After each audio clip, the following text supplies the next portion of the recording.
There's a place I go to. Durant el segle XIX, amb la configuració de l'estat liberal, la societat estamental va arribar al seu fi. Aquesta societat, pròpia de l'antic règim, estava dividida en 3 testaments i tenia com a característiques la desigualtat jurídica i la divisió social per naixement.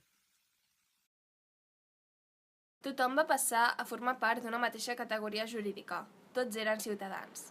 A partir d'aquell moment, tots els grups socials eren jutjats per les mateixes lleis i els mateixos tribunals. Gaudien dels mateixos drets polítics i pagaven impostos. Les diferències socials es van establir segons la riquesa i no segons la situació legal.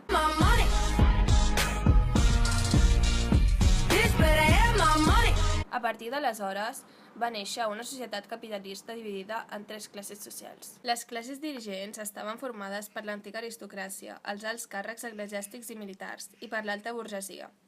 Les classes populars eren els obrers, artesans, pagesos i jornalers, és a dir, el proletariat. Entre aquests 2 grups es va desenvolupar una classe mitjana, que no tenia tanta riquesa com la dirigent, però amb millors condicions que les classes populars. Estava formada per la petita burgesia, empleats urbans i professionals liberals. Les classes són grups oberts, per tant, es podia passar d'una a l'altra. Les diferències de riquesa i les condicions de vida van donar lloc a nous moviments socials que denunciaven el capitalisme per ser un sistema injust. Van aparèixer noves ideologies, com el socialisme, l'anarquisme i la democràcia, i noves formes d'organització, com l'obrerisme i el sindicalisme.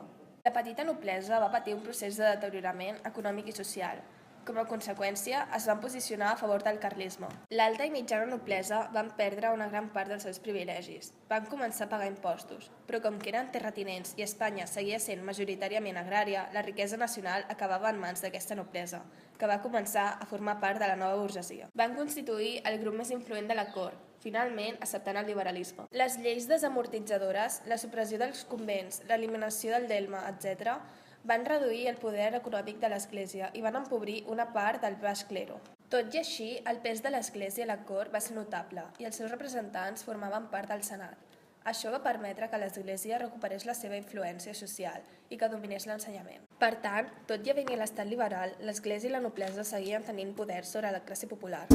Everybody got their reason, everybody got their way.